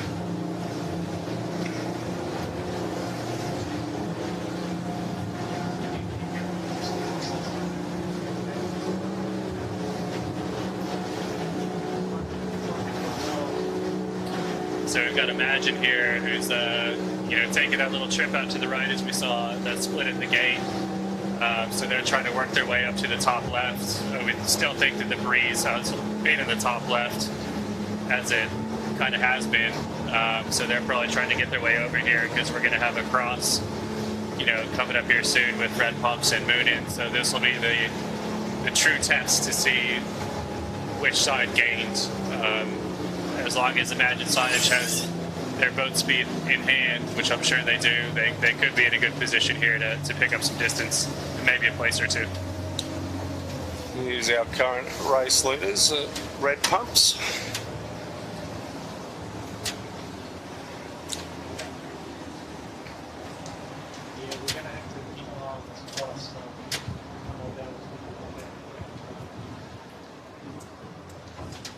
Red pumps there, decent tack. You can certainly see their angle is a bit adjustable. There they go, just getting into the left pressure that they tacked for. And so now they're going to want to sail as quick as they can. It looks like they're probably going to get across on Imagine, and the big one here will be whether Imagine has come back at Moonin.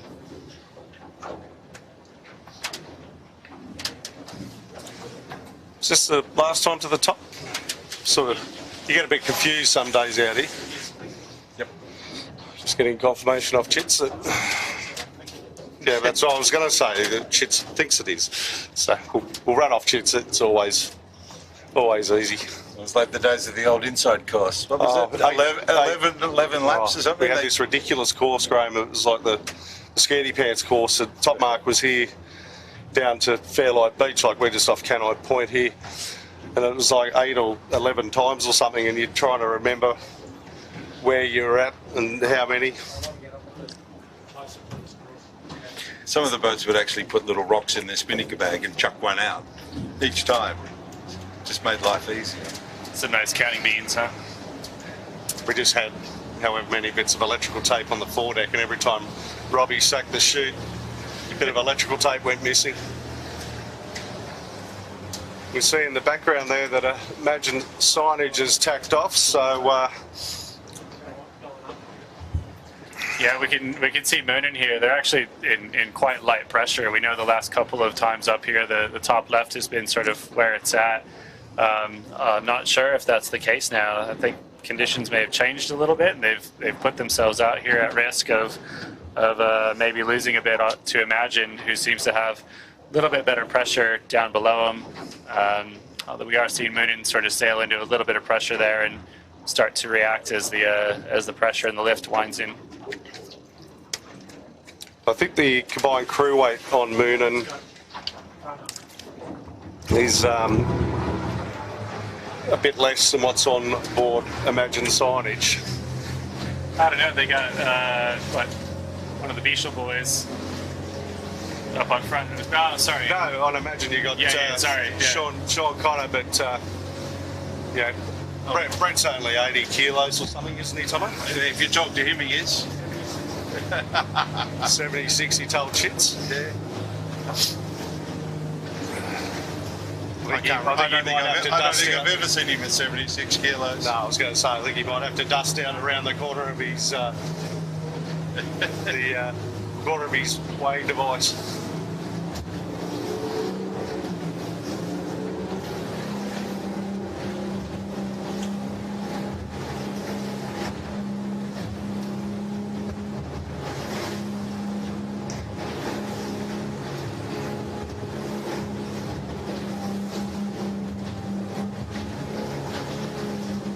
Also see Harkin there, also still leading the 13s.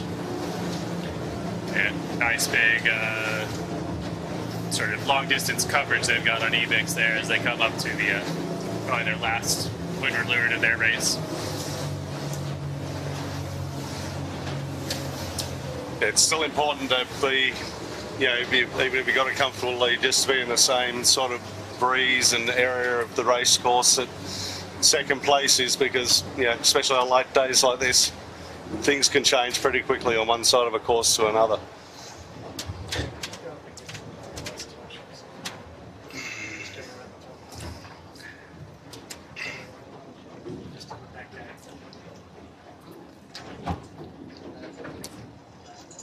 And there's the Harkin. Let's see how their set is here. They've got a nice, good wide mark, good surf there. A little bit slow on the hoist, just making sure they stay clear of red pumps, but there they go, getting it up. Nice pop, only about 2 luffs. It'd be good to see that get down to 1 or none, but generally good set there from them. Oh, here's our leaders on the red pumps. Yeah. Bang, there you go, not a luff. These are the joys of having an extra set of hands on board too, right? You might be right that those Santa hats might be their good luck charm. We'll have to see if they want to continue to wear those for nationals.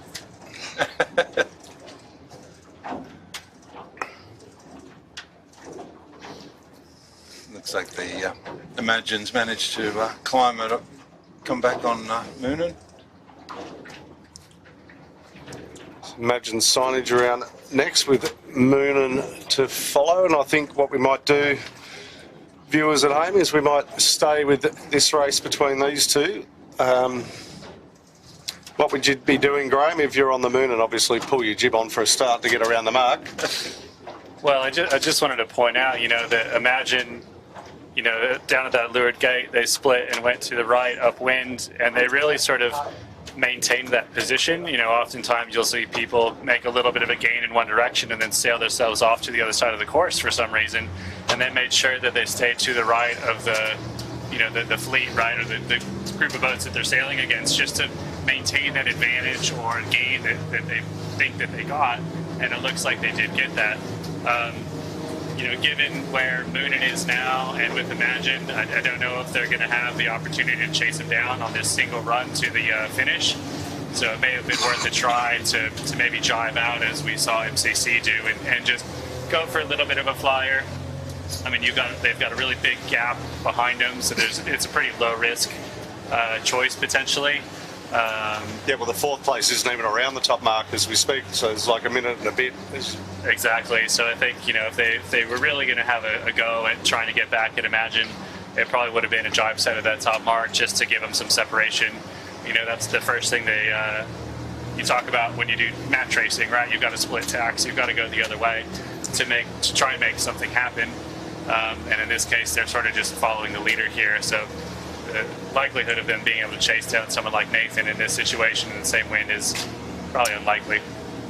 The Sail Media team covered the World Youth Match Racing last week, and I'll tell you what, I'm more confused about sailing after doing the World Match Racing, but that was quite an entertaining style of sailing. I've never sort of seen that. Didn't realise how important the pre-start was and how they try and get as many penalties on them, and then something to do with 2 penalties in the play box or sandpit or whatever they called that area, and then that was you had to complete a tack and a jibe before you crossed the line or you were instantly disqualified, or some rule like that. So yeah, I'm sure the youth kids were pushing pretty hard. I know that they're pretty gung-ho when it comes to that stuff, and I got to be lucky enough to help organize the Nations Cup, which is a World Sailing Sanctioned event a few years back, actually just before COVID sort of came in. And we had, I don't know, some 20-odd nations from around the world, and it was amazing to see what those level sailors were doing for their sort of world championship in match racing. Very impressive.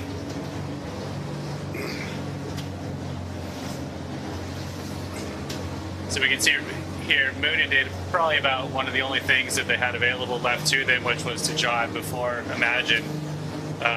You know, Imagine might have sailed themselves into a corner there with some light wind, and Moonin's going to work hard here to make sure that they've got every bit of pressure that they can and ounce of boat speed to get down to the finish line.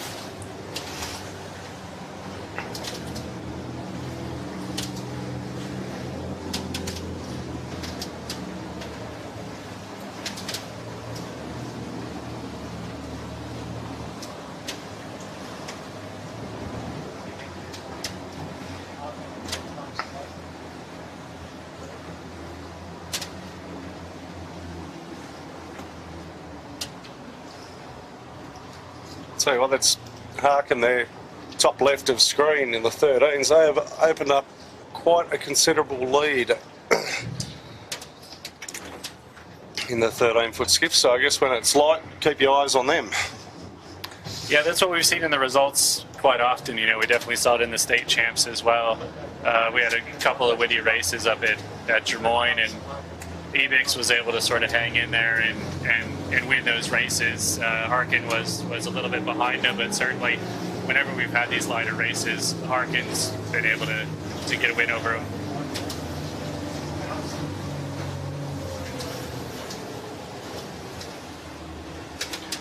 And there's your two leaders, 13-foot skiff Harkin and Red Pumps on screen there.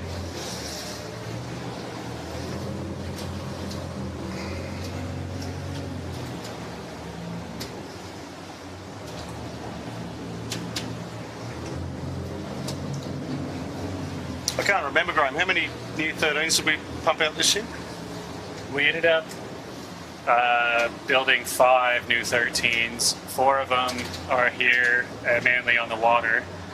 We have a 5th one that we're holding on to as new stock for anyone who wants to come and join the fleet. So we've got a brand new 13 for anyone who wants. Just reach out anytime.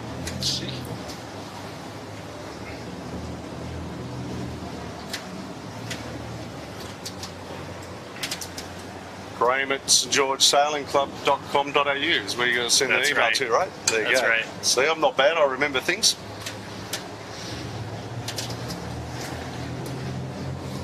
So just off screen a little bit, I know we've got our leaders here, but Moonen's taking a jibe back in, trying to, maybe take that little bit of a jibe they took earlier to get back, and don't think it worked out for him. So I'll think that these positions are pretty well consolidated at this point. And got one more cross potentially with Red Pumps. Looks like they're trying to flag down a motor yacht in front of them that might be in the way a little bit, distracting them.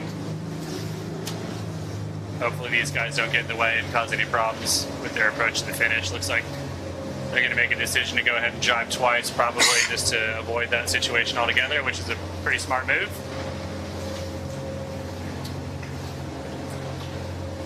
The last thing they want to do is get pinned on the other side of this powerboat and throw away. Yeah, it might have been a good thing that they jived. This will be an interesting situation here. I think we've got a really close call. There's still some opportunity here for Imagine to be in. Red Pump's got a nice little wave there to surf down, but it is not over yet.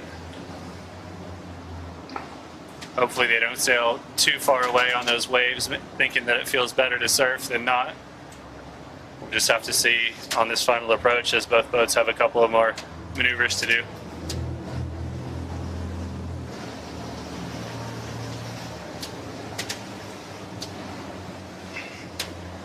There goes Imagine coming back at him. Looks like they're trying to pin him towards the finish line, which is definitely a match racing move. Coming in on starboard on ley line.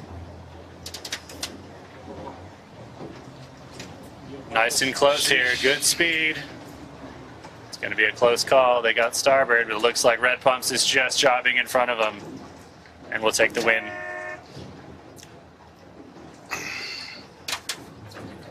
So great job to Red Pumps for holding on, sort of start to finish for them, but definitely under pressure. That'll certainly jump them up the championship board, the Red Pumps. Their previous best was the 4th, so Yes. but yeah, Imagine signage. They've now got 3, 1, 1, 1, 2. Yeah. So that's not a bad little scorecard for them. And here comes the Harkin across, picking up for the gong for the 13s. Yeah, Harkin really doing a sort of horizon job, as we call it, on Ebix. They're still almost a little past halfway, but minutes of a lead here for Harkin. Good job.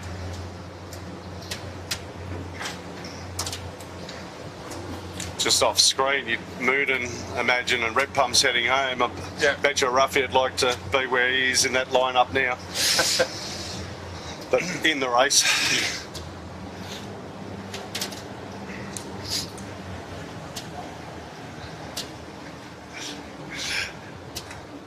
Here comes Red Pumps Red with Zoe steering.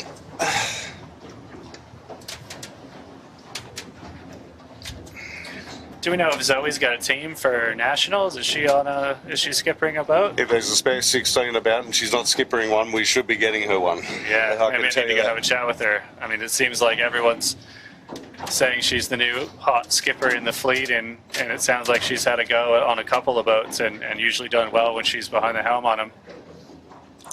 Yeah, no, she's an incredible skipper, that's for sure. Next across the line will be the Sutek.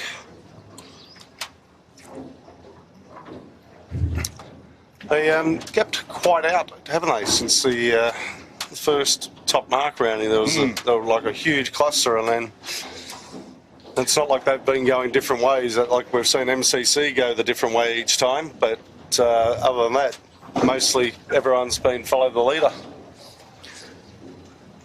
Yeah, there has been a bit of a spread, and that tends to happen in these longer races as boat speed starts to play out, as well as in addition to your tactical decision making. So, you know, we definitely know that those top three up there that were nice and close, we're going to be pushing each other and racing hard. As you can fall back in the fleet, sometimes you can get a little complacent with where you are and maybe not get the maximum out of your boat all the time as you could, and make those opportunities. And you know, that's often the biggest difference between the really high performing teams versus sort of mid fleet and back, is the high performing teams will continue to push hard throughout the entire race, and those little gains that they make throughout the course could make big dividends towards the end of the race, and you might pick off another boat or two that you weren't expecting to earlier in the race. Yeah, we always had the never give up attitude. You know, it was, well, I did, but the other two that I sailed with, they flogged me to death till we crossed the finish line. Outback Marine's held in there. Outback Marine's done brilliantly today. I'm just hearing that Zoe is not on a boat for nationals, so I reckon, Graham, you and I become her manager. We'll set a percentage fee, and we'll out to the highest bidder. Looks like Fluids made a good gain here. I think they were a little behind both Nozomi and Employment here earlier in the race, and they're coming across both of them on the finish line here. Yeah, well, new sails on board the Fluid, and Scott obviously having a good look at them, trying to get them right, and new boat for both Joel and for Banjo to jump into, and here's second place Ebix crossing. A little bit of A kung fu on the bottom mark here between Nozomi, MCC and Employment Hero.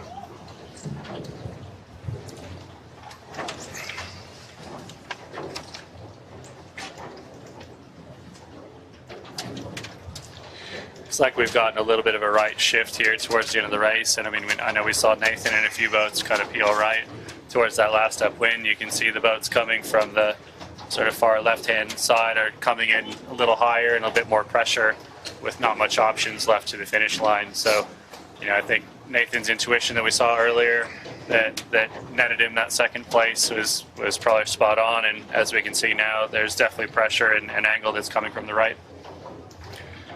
That's the best result for Botany Scaffold in third place in the 13s for the club championship.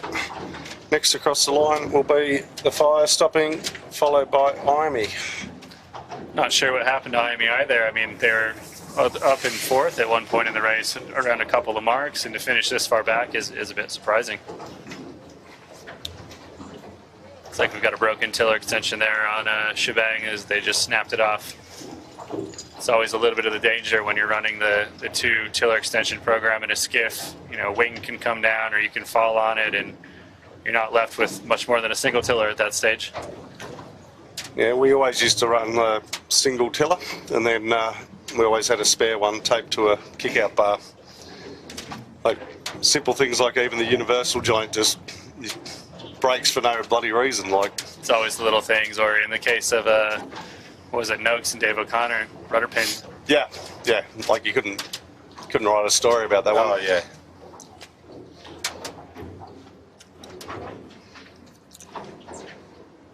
We're just watching the last of the tail enders come on home. The Bartley Construction's there on screen. That's the 16-foot skiff. They've also got a 13-foot skiff that they sponsor. Just to remind the viewers that Sail Media will be covering the 16 and 13-foot skiff nationals hosted by the St George Sailing Club from, I think our first day of actually filming is the 6th. Yeah, that'll be the invitation race. The invitation race, and then all the way through to the 13th. If you can't get there, by all means, tune on in. Check the website for timings, because I did notice there was a couple of earlier start days, 1 or 2 possibly, so just check in on those. If you're watching on YouTube, hit the subscribe button, doesn't cost you anything, and what that'll do is send you a reminder or notification that we are going to be live streaming, so it's an easy way around it. We've got Bucket Simple here. Looks like they're going to be, I believe, the 5th 13 across. A really good result for them. Again, that's one of the brand new skiffs in our fleet, father, son, sailing together. Nice little jibe there. I am quite curious with the sail selection that they have on their boat.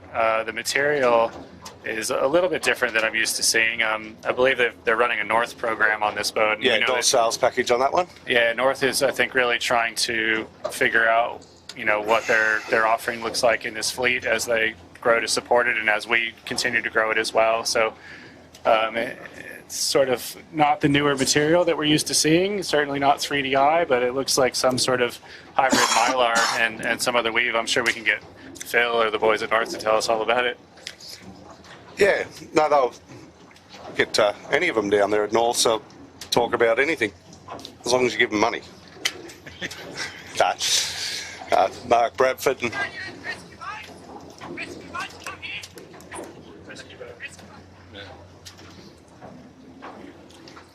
just getting yelled at by one of the looks like botany access, probably broke a tiller, so skipper's hanging onto the rudder. Not the best thing to happen right before Nationals, but better to have it happen now than during Nationals, that's for certain. Yeah. Yes, nothing like a bit of repair just before the... Just completed my community service, radioing into the start boat.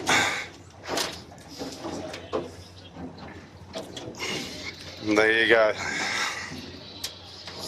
Well, we might take that opportunity to conclude proceedings for today. Thank you very much, Graham. Thank you very much, Tyre, for joining us. I guess wish all the viewers Merry Christmas, Happy New Year. Yep. Please be safe if you're competing in your own championships. All the very best of luck from us at Sail Media. For those competing in Hobart, we look forward to seeing you there when Sail Media is down there to cover the finish of the Sydney to Hobart for CYCA TV, so tune into that, and you'll see our lovely pictures coming from on the Derwent. And then we're straight back here for the 16 and 13-foot skiff nationals hosted by the St George Sailing Club. So thank you very much for everyone for tuning in throughout the year. We look forward to seeing you when we come back. Thanks, Jimmy. Thanks, everyone. Thank you, guys. Happy to be here.